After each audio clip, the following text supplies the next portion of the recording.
Yo guys, what's going on? Invin here. Today I'm bringing you guys a video on the quickfire tips you need to know for New World 1.1 or New World Into the Void. Now, first things first here, we're going to talk about the Void Gauntlet and of course the scaling that it has. So a lot of you guys will know that it scales off both intelligence primarily and of course focus as well. But what you need to be aware of, that most of the abilities on this weapon, is particularly for the healing side of stuff, actually scales solely off focus. So if we have a look into some of these here, for example, on the Annihilation side, the 4th upgrade here says that successful thrust attacks heal the self for 5% weapon damage per disintegrate stack on a target, scales exclusively with focus. Now, a lot of either the abilities themselves or the upgrades will be under this, which is what makes it the perfect weapon to pair with a healer. And if you are a healer right now and you've not tried this out, please get on it because it is very, very good. But yeah, you want to make sure that you've got some focus in there if you are trying to do a little bit of heal or indeed even self-sustain. I've seen a lot of mages completely miss this out, so let's make sure we're getting on top of that. It's going to be really beneficial if you do put even just a few points into focus there, so you've got extra sustain. It will really help you out, particularly in those short-term 1v1, 2v2 battles. It's going to do really, really well, but also in large scale, you're going to have a lot more self-sustain, which is really, really important. Now as well, one thing you may or may not know about the Void Gauntlet, but right now in PvP, the Void Gauntlet is removing every buff you have active, and that includes, of course, your precious food buffs right here. So as you guys will see, things like this, roasted rabbit and vegetables here, we've got plus 40 constitution for 40 seconds, except from we don't, because the Void Gauntlet is removing it. So obviously this is a bug right now. Hopefully it will be fixed very, very soon. But for the time being, please do spec into what you need versus what is ideal. So for example, for me, obviously I gave you guys the bruiser build. I had 160 in, getting my constitution up to 200 with the food buff, because usually 40 minutes is more than a war, invasion or outpost rush. So you've always got that available. Right now I've gone full 200 into con, and then I've gone 242 into strength, and I'm not even bothering to waste the food buffs because currently they're way too expensive for obviously to just get removed every 2 seconds. So right now I've got slightly less damage, but it's only marginal by dropping maybe 40 points in there. So it's still very, very good damage.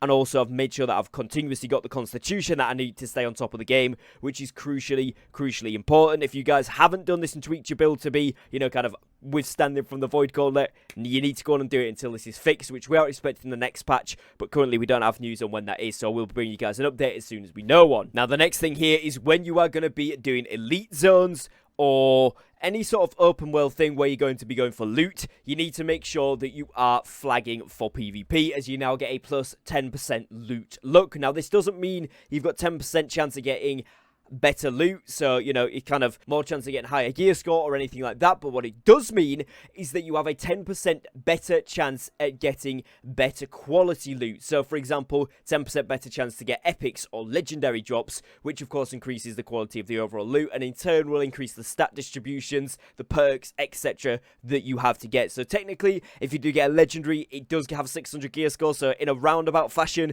you can maybe get some really lucky drops, but generally it's just about getting those blues, purples and golds, of course, more often than you usually would have. So you really want to take advantage of this. And of course, always flag up when you go gathering, whether you're a PvP player or not. I don't want to hear it from you guys in the comments. This is unbeatable. 30% gathering luck increased.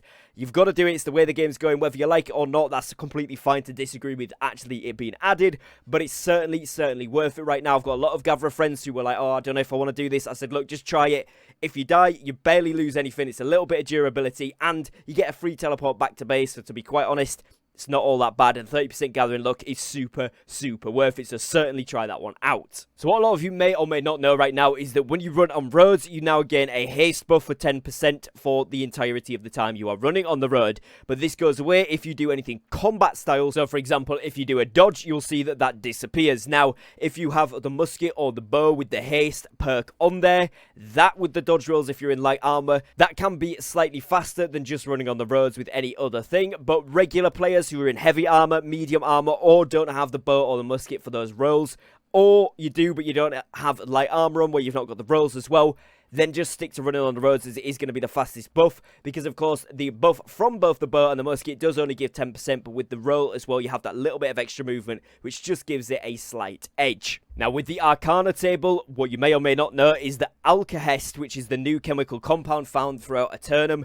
where you actually craft it using hyssop and water, is now what is used to make potions, both health, mana, regen and focus. Now this is really important because it's very easy to get hyssop and water, of course, from any water source, and any herbs will drop hyssop. Usually you get a few hyssop per herb as well, and as you will see, it just needs weak Alkahest and a medical reagent. Now medical reagents can be anything from all of these tiers here. You'll see if you, sometimes when you go into this, it'll be ticked on owned items, but if you just untick that box, you'll be able to see everything you can craft into this item right here.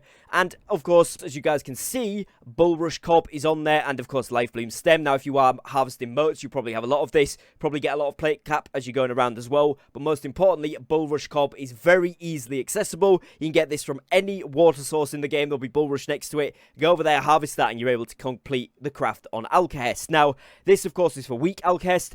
Common is exactly the same, and when you go to common potions, you just need that plus an earth reagent, which again can be moats, which are very easy to get, or petal caps, again very easily accessible, or even earth spine stems when you're collecting those moats as well. Then the strong Alkahest again is hyssop and water, and for the strong potions you are then onto earth and medical, just the same as the tiers before, so you can literally use petal cap and Bulrush Cob for all of these up to strong. Then, I don't actually have the level for this yet, but when you do manage to get yourself up to that powerful level, so when we're onto powerful potions, you guys will see here that powerful Alkahest, 8 hyssop and 1 water, so again, just hyssop and water. And for powerful potions, you will need to have medical reagents, so again, it's selected the tier 5 one, but you can actually select the Bulrush Cob. You will need an earth reagent, so again, moats, or indeed like petal cap. And this time we're onto spirit reagents as well, which again can be moats. It can be as simple as Bumble Blossom, which is 0.01 on my auction house, and if you want to harvest some, just go to Brightwood. There's an absolute ton. And of course, it can be things like Shellbed Cap. It can be things like Soul Sprout Stems, which again, if you're collecting a moat, you'll get a lot of as you're going along. It can be the upgraded version of moats, so your wisps or your essences as well. And that is for your powerful ones. And then when you do get to infused, there's only one difference here with the Alkahest, which is where you will actually need to get Azoth Water in there as well. Currently, this is pretty cheap, or you can go to Reek Water and farm an absolute ton of this very easily. Other than that, it's still the water and the hyssop. And then when you jump onto the potions, again, you're onto Spirit, the same as before, Earth, the same as before, Medical, the same as before. So the only extra thing you will need for the tier 5 potions, other than, of course, the level, is actually just getting the Azoth Water to make the Alkahest. And then the rest of it, you can use tier 1 ingredients. This is very, very easy. Very, very good to make some money on a lot of servers. A lot of people haven't clocked onto this yet. A lot of people, like myself, haven't even leveled it up. But we've been funneling resources to those guys that have, and we've been making loads and loads of infused pots for everyone in the war teams, PvE teams, PvP teams in general, not necessarily wars, but Outpost Rush, and of course, literally anyone who wants them in the guild, and then we are selling them on the trading post as well, which leads me nicely onto my next point.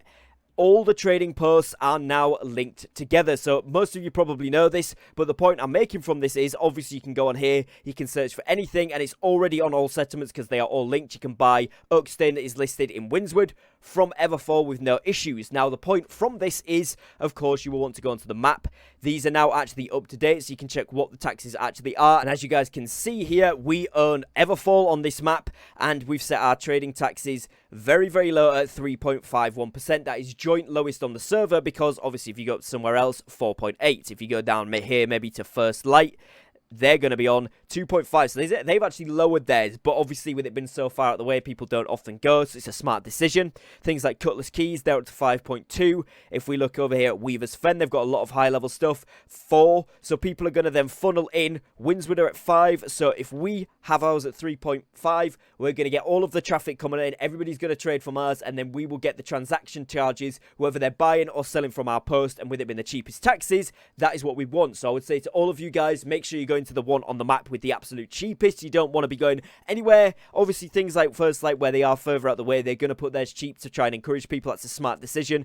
But the cheapest localized one, if you will, so anything central that's got cheap taxes, you want to be there, or anywhere, the cheapest one where you've got a house or an inset to teleport to. And of course, if you do own a settlement, make sure you are lowering those taxes so that people are using your settlement as opposed to other people's, as you do want to be able to make the most money possible from that. And even with lowest taxes, you are going to be making a ton from training. And the final thing that I wanted to cover here is back in the Arcana station, and it's actually going to be Void Gauntlet, and it's going to be the ability perks here. Now, a lot of people have been sleeping on these, and some of these are really, really sought after and are very, very good right now. So specifically, we're looking at the Orichalcum Void Gauntlet Charm, which is, of course, this one right down here, which is Putrefying Scream. This one says that on a successful hit, Petrifying Scream or Putrefying Scream, depending where they spell it, because apparently that's different, but that inflicts disease, which reduces the target's healing by 25% for 10 seconds, which is ridiculously good. And then you've also got this one here, which is the Star Metal Void Gauntlet Charm. This one adds Nullifying Oblivion, which is when upon activation, Oblivion removes limited duration buffs from enemies within its radius. Now, this is linked to where food buffs are just disappearing because it takes out all of your buffs with this currently, so it is bugged, but of course people are trying to buy it up. I wouldn't recommend using it because obviously it is bugged and technically it's part of an exploit, so please try not to use this, but people are buying them up, so if you see them there, that's what they're going to be going for. And of course there's some other really good ones on here. Those are probably the best two. Even when this is fixed, it's still going to be very, very good, but Petrifying Scream for sure is a very, very good one. I really like Diminishing Orb. Orb of Decay reduces duration of the target's buffs by 20 to 50%. This isn't broken at the moment, but it's still extremely powerful, or isn't technically broken, I should say, but it's very broken overpowered. So again, a great one to run if you are trying to get rid of those debuffs or buffs on the enemies as well. And then some of the other ones can be good as well. Empowering Rupture, Slowing Tether, and Vicarious Blade are all very decent, but those three are going to be your most sought after ones. So if you do get your hands on those, you can either sell them for a good profit or indeed put them onto your weapons and armor for yourself or your team to get yourselves ahead of the game. So hopefully you guys have enjoyed these quick fire tips for 1.1 New World Into the Void. It's just some new things that have cropped up in the game that you need to be aware of to stay on top of your game. If you have enjoyed, then please do be sure to leave a like on today's video down below, as it really does help support me and my content here on the channel. If you are new here to the channel, then make sure you do drop a subscribe down below with the notification bell on, as it really does help support me here, and I really would appreciate it. I would love you to be here as part of my channel community, as I do upload every single day, so having you here for that would be absolutely amazing. And other than that, guys, as always, thank you for your time, thank you for watching, take care, and peace.